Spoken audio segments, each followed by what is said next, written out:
There we go. So we're back in the book of Revelation. This is sort of a series that we started in the fall, and we kind of took a break for Advent and then in the new year, and now we're back. And we're back in a way that we're just digging right in. This is sort of a chapter that has elements in it that have fueled so much popular writing and ideas that, it's endless. Just the amount of ink that this has caused and controversy. You know, is it Gorbachev, right? Is he the beast? Or is it Hitler? Or is it, you name your whatever political person you want and don't like, well, you call them the beast. And that sort of illustrates sort of the popular way that the book of Revelation is approached. And that's not the way that I tend to take. I believe that the book of Revelation, first and foremost, needs to be understood and interpreted in a way that would be meaningful for the original audience. So when John was writing this apocalyptic vision, you know, what did he think these visions meant, and what did his listeners identify and think that these visions meant? And so that's sort of the first and foremost thing that we have to do, and grounded in history, grounded in the scriptures, and then we can sort of think about, well, how can it apply today?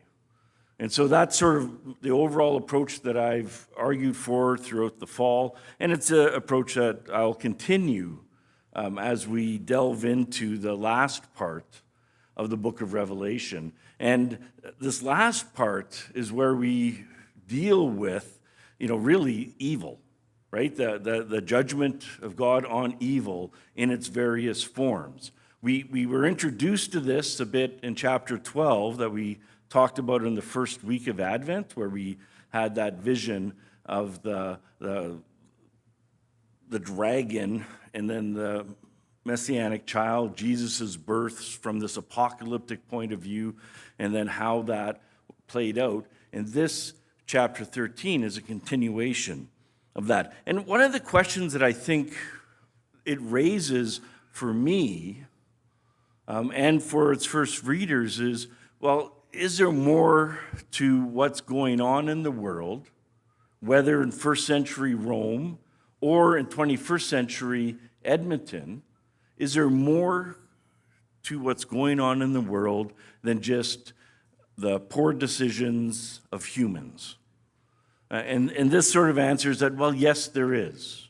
And this isn't something which is unique to just the book of Revelation, right? We find throughout the scriptures and in the New Testament. So Paul talks about Satan as being the god of this age. Right? So there's another power at work in the world around us. There's these unseen realities that the Gospel of John speaks a number of times about and refers to Satan as the prince or ruler of this age. And then I think that in 1 John chapter 5, you find it quite clear where he says, "We know that we are children of God, and that the whole world is under the control of the evil one." Now, this isn't saying that everything in the world is evil and is influenced by evil, but it's saying that there's something more to what's going on, that there is an influence in the same way how God providentially works in this world and that the world is good and God's creation. It also recognizes that this world is broken, is twisted, is warped. And human desires and intentions are warped. And at times there's this systemic evil that kind of infiltrates good systems and makes them do bad things. And so I think of the principalities and powers that Paul talks about in Ephesians and in Colossians, that we have this reality that for John in the first century, he saw the Roman Empire as yet another example of these beastly powers at work in the world. And so we are coming back to Revelation, and as I already mentioned, chapter 12 introduced this other section, right? We had the seals before that, the sequences of sevens, and then now in chapter 12 you start this sequence of 7 signs, and that sort of detail how God is going to judge those who destroy the earth. Right? So here you have, starting in chapter 12, we're introduced to the dragon or Satan, who is at work in the world. And then in this chapter, we are introduced to 2 beasts, okay? These beastly powers. And they form what most commentators suggest is sort of an unholy trinity. That in the same way, right, the book of Revelation is very Trinitarian. It talks about God the Father, who sent God the Son, to die for us. And then you have God the Holy Spirit, right? And you have this Trinitarian framework. And in the same way as this perverse parody of the Holy Trinity, you have this unholy Trinity that's made up of the dragon, or Satan, who is the one holding all the strings, right? He's the puppet master, so to speak. And then you have his, you have the sea beast, which is, only exercising the authority of the dragon. So he's there, and then he has a lackey that's referred to as the land beast that later becomes a false prophet. So here you have these different images of evil and how it infiltrates the systems of this world, and the fact that the evil tends to mimic good.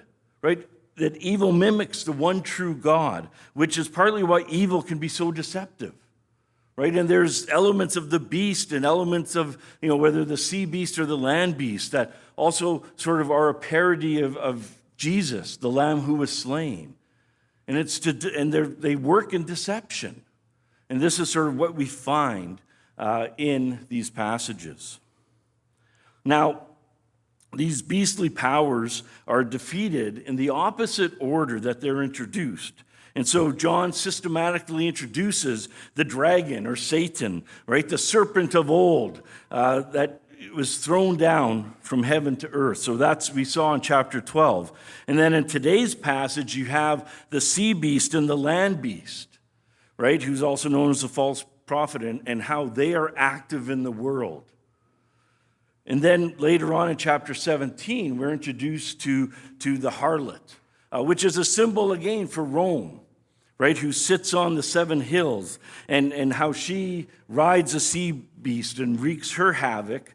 But then it shifts.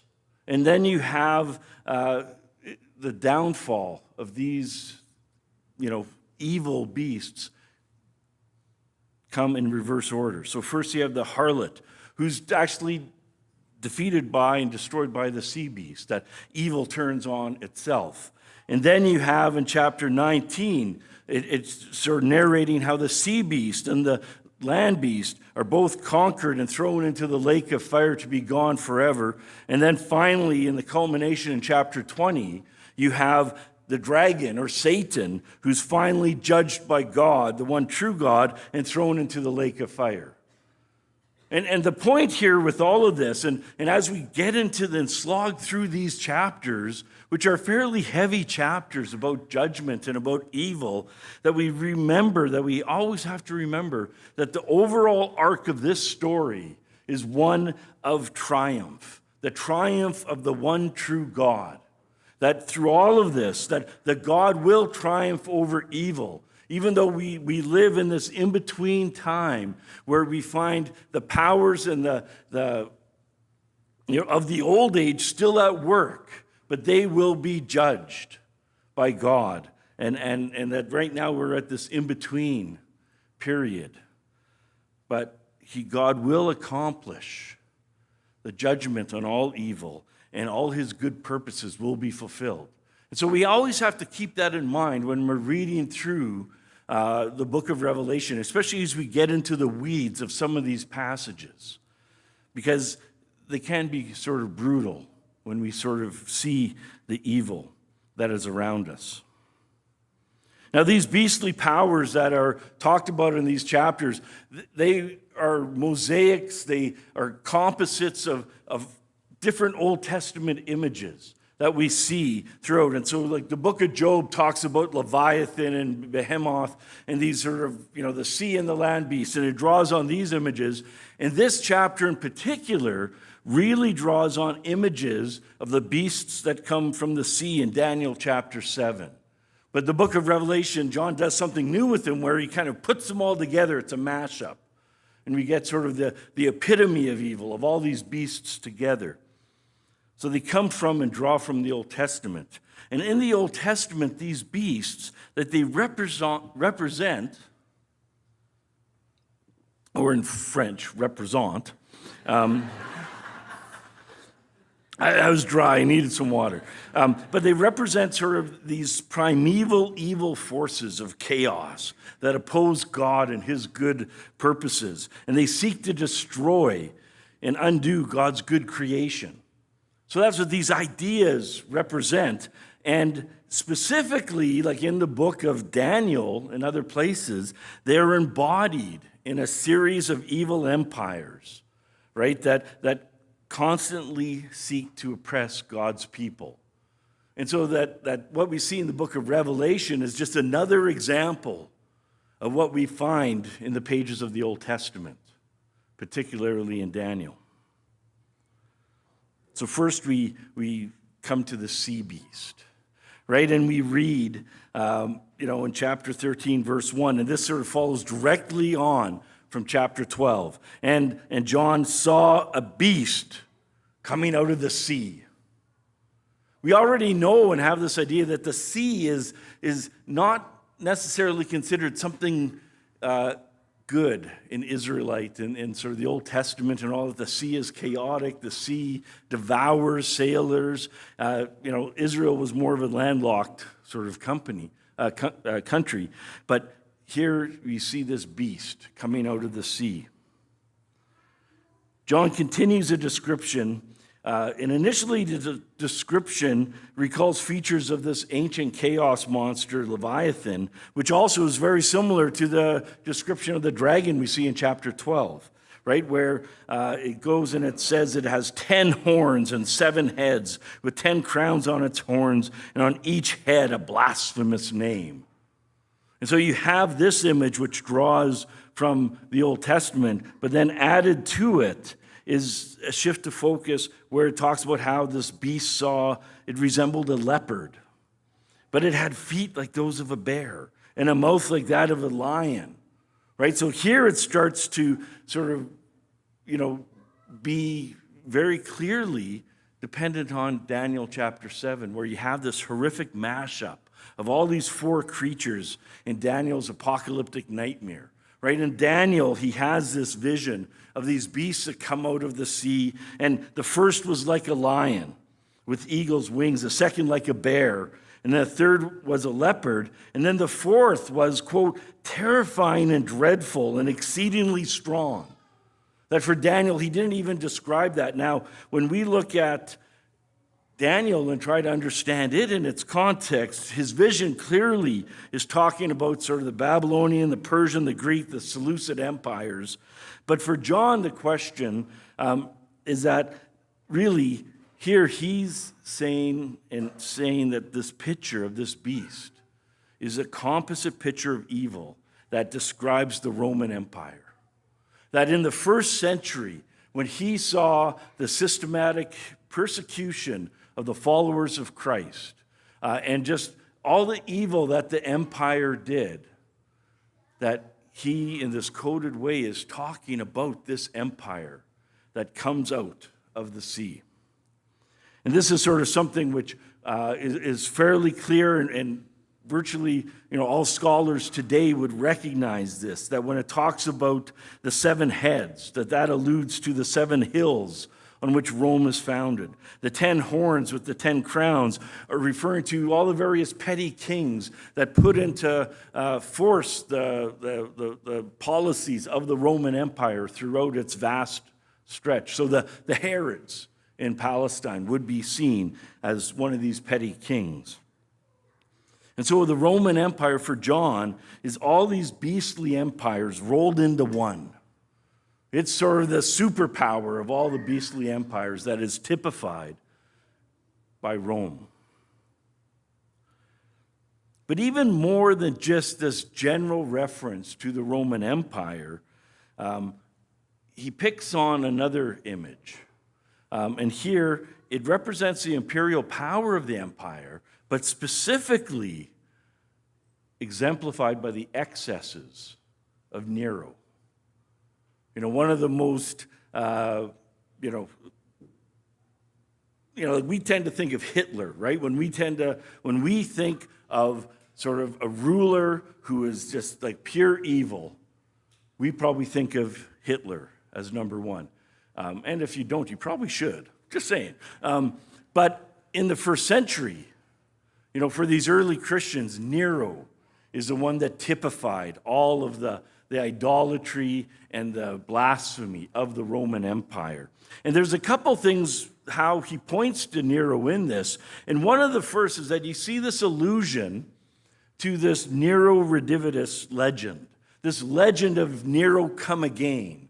Right? We kind of have something similar, but not as demonic, when we think about Elvis, right? That Elvis never died; he's still around, and you have these sightings of. I remember the National Enquirer. I don't even know if it's still around. Is the National Enquirer still around?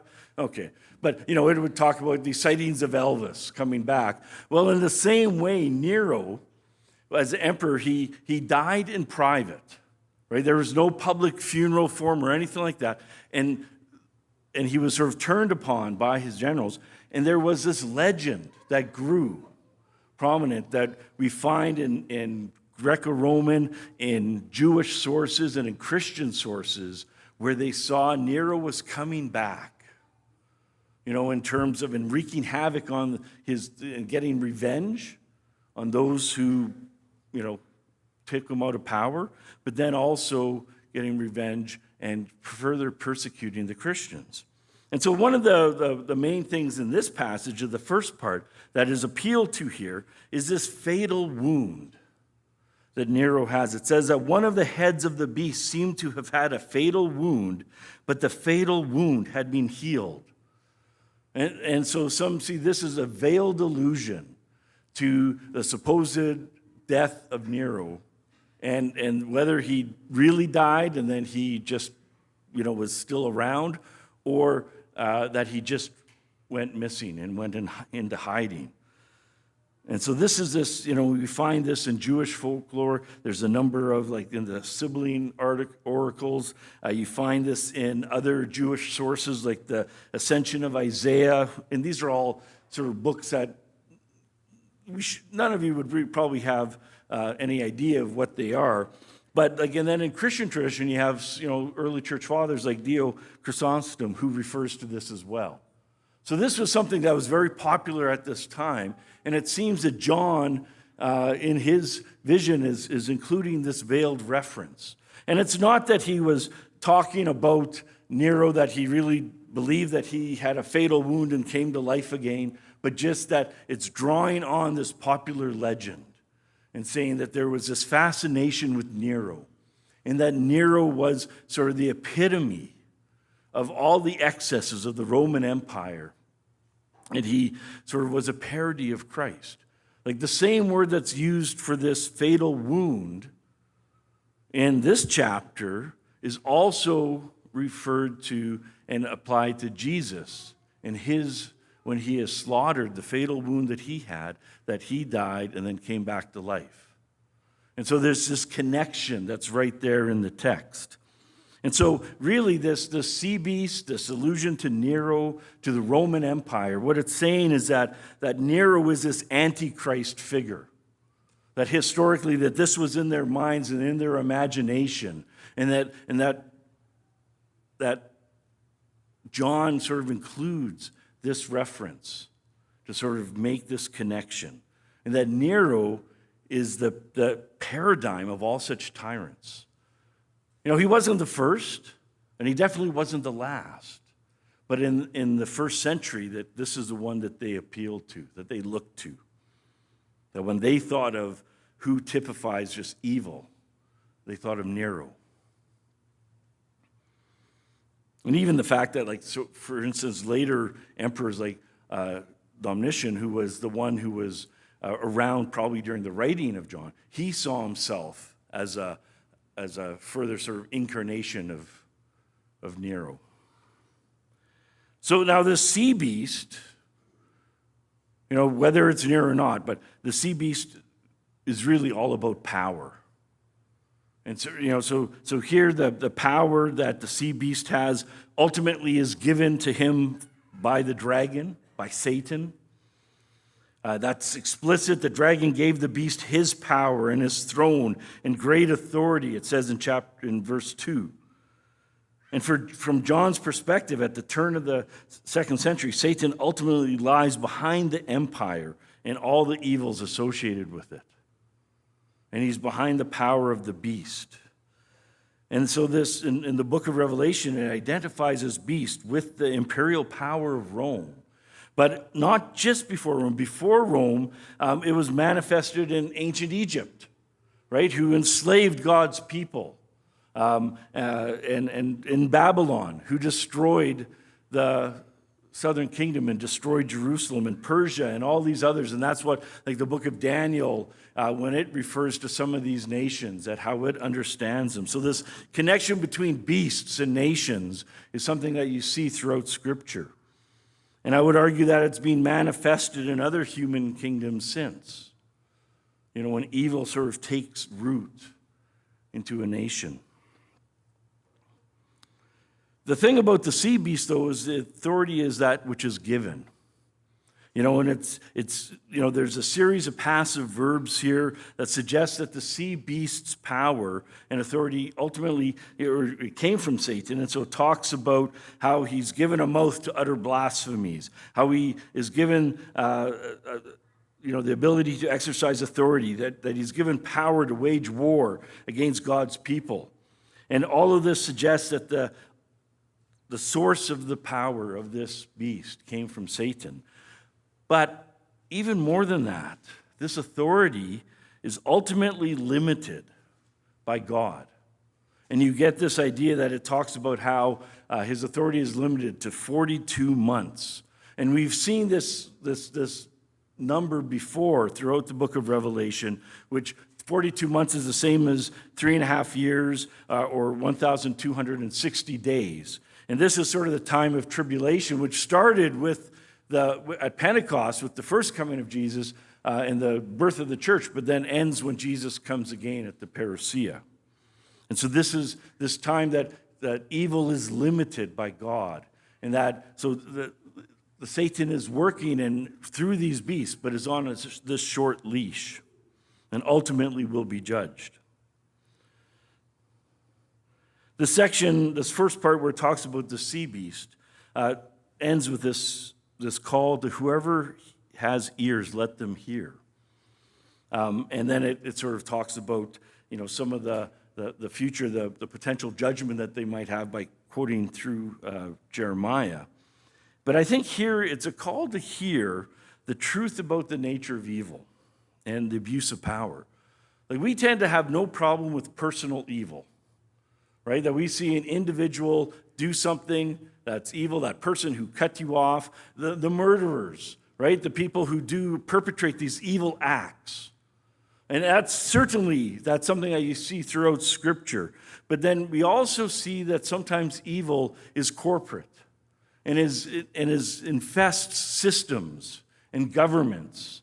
Like something like racism, or even how slavery and the slave trade was just infiltrated into the United Kingdom, into all the colonial powers, into the United States. That it goes beyond the individual choices of humans, but it takes on this larger sort of force. And so it does talk about the nature of evil and the abuse of power. And one of the things that I think it says is that if power is wielded and utilized apart from God, and the example of the Lamb, that it moves in the direction of blasphemy and beastfulness, right? That we don't, powers and authority can become beast-like. when they sort of ignore sort of the mandates that God has given for them. It also highlights that this is a warning for the followers of the Lamb. And in this section that it warns them about what may come to them, that your allegiance to Jesus Christ may cost you your freedoms and it may cost you your life. And the response to that is one of patient endurance and faithfulness. That if you were a Christ follower in the first century, living in Asia Minor, that because of the Roman Empire, because of the demands that they had, and the desire that you had to, give your allegiance to the emperor, and sometimes even worship the emperor and the other pagan gods associated with their cult, that was something which, as Christ followers, you can't do, and you have to be willing to pay the consequences. So that's the sea beast. Then it continues, and in chapter 13, verse 11, it says, "And I saw another beast coming out of the earth. It had 2 horns like a lamb, but it spoke like a dragon." We don't get a huge description of this beast, but what we do get may allude to the Old Testament land beast, Behemoth, which is referred to in Job, also referred to in other ancient Near Eastern stories. It could also maybe refer to Daniel's vision, especially because Daniel 7 is being significant for the background of this. Some suggest that maybe Daniel 8, where you have this image of a ram and its 2 horns coming out, which probably represents the Medo-Persia Empire, not sure. Or even the fact that it talks about how it looks like a lamb, but speaks like a dragon. It could be this parody of the lamb, right? Of the lamb who was slain, of Jesus, and that it looks like a lamb, but its power is deception, but it really speaks like a dragon. It speaks like the devil.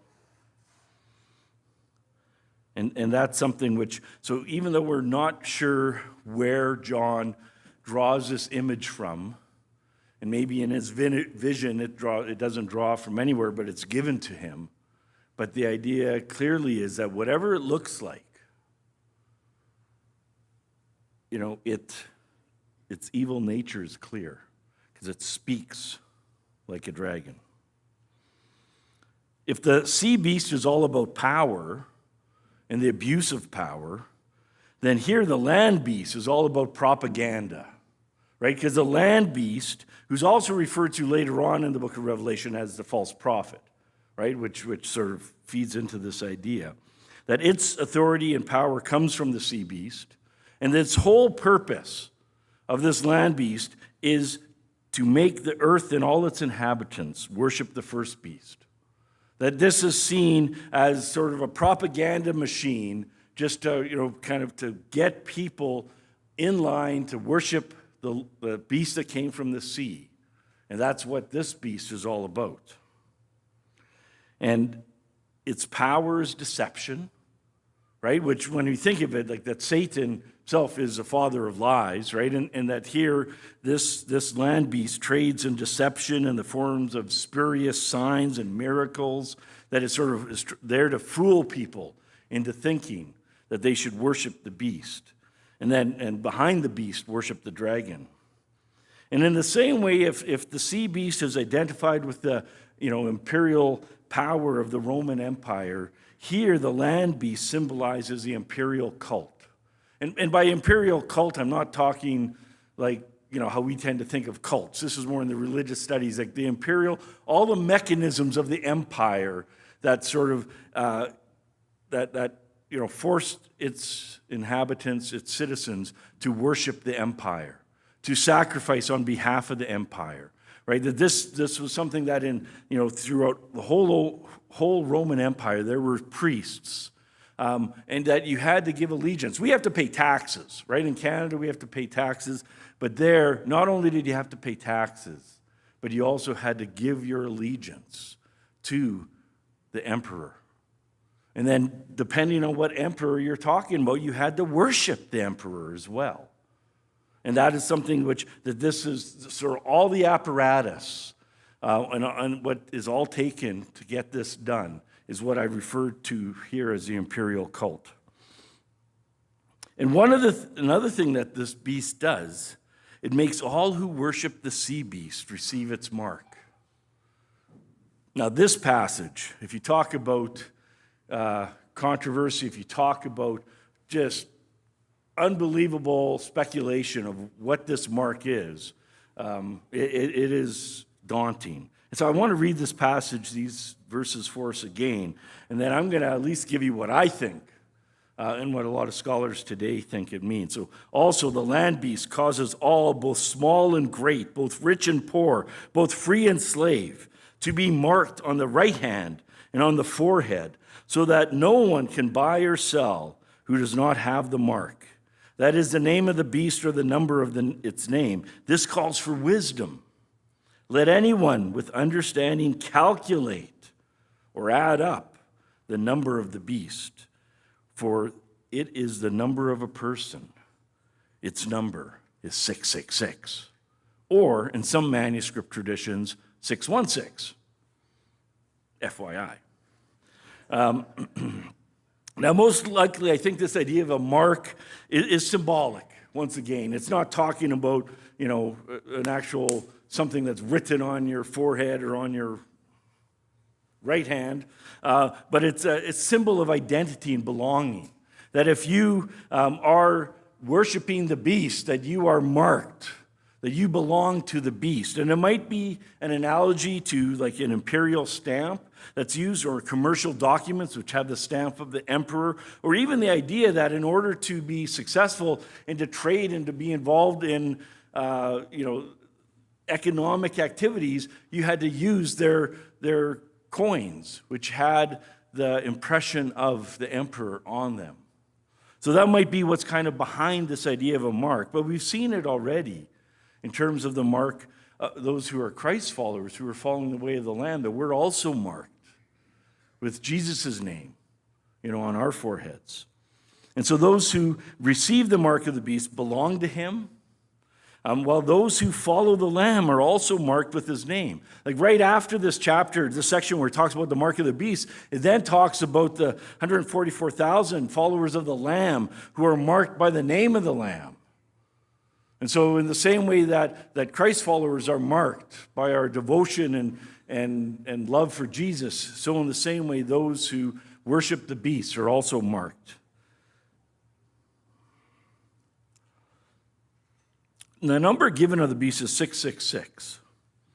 Now, this number is probably symbolic, or for sure it's symbolic, right? All the different numbers in the book of Revelation are symbolic. And the idea here that most would argue is that, 7 highlights perfection, right? And we've seen throughout the book of Revelation, there's 7 churches that the letters are written to, that you have 7 seals, 7 bowls, that 7 is something which is a number that is seen as representing perfection, completion.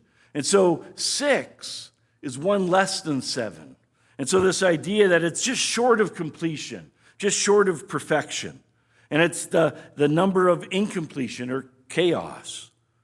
Right? So that's, most would argue that, and most commentators and everyone, no matter how they think about this, would say that that's probably the symbolic idea, the meaning of this number. That what it means is sort of, and some appeal to the fact that humanity was created on the 6th day.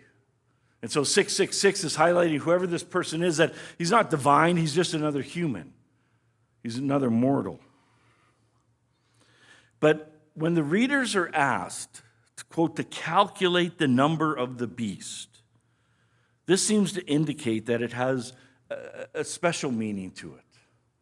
And I put in brackets there, geometric, right? Now, okay, you're all thinking, what is that? Okay, cool. Gematria.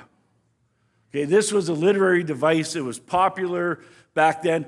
The Bible Code, if you remember that book that came out, it was all into this as well. And perhaps more, I'm not endorsing that book or its methods in any way. But gematria was this practice of assigning numerical values to the letters of the alphabet. And so it was a regular practice in Greco-Roman. We find references to it in Greek writings, in Roman writings, in Jewish writings, and Christian writings, after all, and especially in this one. And so what it did is that, so you notice I put the Hebrew letters or Greek. So the first letter of the Hebrew alphabet is Aleph, right? That's number 1. Beit is number 2. Gimel is number 3, and so on. And then when you get down to Yod, which is the 10th number, well, that stands for 10. And then from there you have, Kof, which is 20, Lamed, which is 30, and so on. They did not have numbers like we have. And so they assigned their letters were used for writing, but also function as numbers. Okay, I have a clock in my office, which is a Hebrew clock, which doesn't have like the number 12 or number 1, but it has the Hebrew letters instead.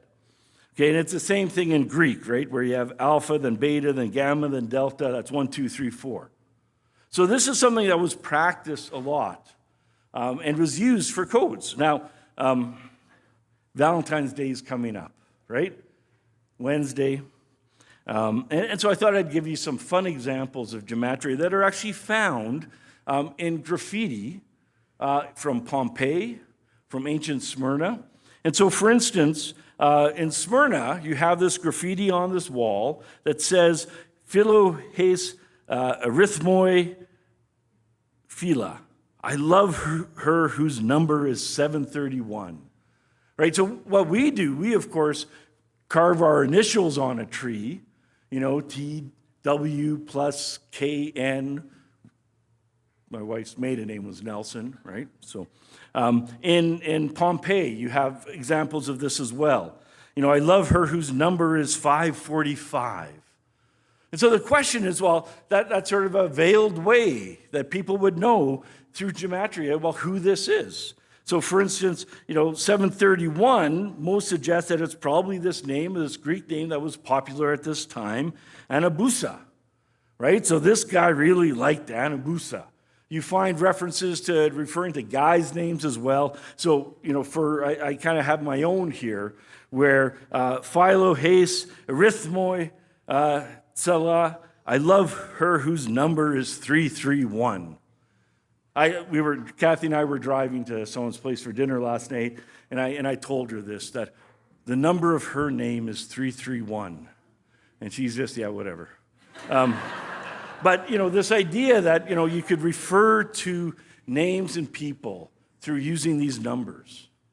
And Kathy's name, does in Greek add up to 331. So all this is to say that when it comes to figuring out the number of the beast, we have to recognize, I think, that, and this is Ben Witherington here, who he says that John is using a literary or rhetorical device that he shared in common with his audience. The human name represented by the number 666 must have been known to at least some of his audience. Or he said, this calls for wisdom, calculate it, figure it out yourself. It was not the purpose of this material to create a conundrum that the church would puzzle over for 2,000 years. But it was something that was right in front of their face. And this is where the most common explanation is that it's a reference to Nero. And you get this, that if you take the Hebrew letters for Nero, Neron, Caesar, that adds up to 666. And so if you take a nun, which is worth 50, you add it to a resh, which is 200, plus a vav, which is 6, and another nun, which is 50. So that's the Neron. And then if you take a kof, 100, samik, 60, resh, 200, all of that adds up to 666. And so this is sort of a reference, which also, I think, supports this idea that in the first part of this chapter, where it talks about the fatal wound on this beast that was healed, and you have all these other stories about Nero coming back to life, that this sort of confirms that, yeah, they're talking about Nero. That Nero is this epitome of the sort of the evil empire, that he was their Hitler, their Stalin, or whoever you want to include. And I'd really like what the video, the Bible Project video, how it sums this up, where it talks about how this 666 that was put on the hand and on the forehead is an anti-Shema, right? That the Shema is the confession of faith, is the prayer of allegiance for the Jewish people, that hear, O God, or hear, O people, or Israel, our God is one. And this is found in Deuteronomy chapter 6. And this Shema is a symbol of devoting all of your actions, right? It's on your hand, so it's talking about actions, and all of your thoughts on your forehead to the one true God. And in the same way that those who worship the beast will be marked by the beast. And it's a parody of this that also reveals one's true allegiance. So it's not the social insurance number. It's not the chip in our credit cards, but it's something that is evident by the way we live our lives and the way that, are you a follower of Jesus and marked, by the name of Jesus and the way that you live, or do you follow the beast and therefore are marked in the way that he understands and encourages us. I'm going to jump ahead here. I just want to go to my last point. For John, I think that John saw this choice as one that's mutually exclusive for Christ followers in the first century. There was two options. Okay, it's Super Bowl Sunday. There's two options. Are you going to cheer for KC or Taylor Swift? Or are you going to, cheer for the 49ers? Probably 49ers. I don't know. It's not the Packers. Who cares? But the thing is here, now, I think it's more complex in our day because we have political systems that are democratic and that we're involved in the participation and the representation, and we get to vote and things like this. But nonetheless, I think that here for John, and I think what I want to just end with here today, is that you either worship and follow the way of the Lamb and God, or you worship and follow the way of the sea beast and the dragon, Satan. And the ways that is lived out will be different. And so this passage, again, like the whole book of Revelation, is another reminder of this call to allegiance, that this faith that we have in Jesus is not just a faith that, okay, we do so we get to heaven, but it's a lived out, active faith that shows who and what is most important in your life. And that is sort of what we're called to do, that is to put first and foremost Jesus, the Lamb who was slain. The confession that Jesus is Lord, even though in Greek is just 2 words, English 3. That's a profound confession that should change the way that we think and that should change the way that we act. Amen.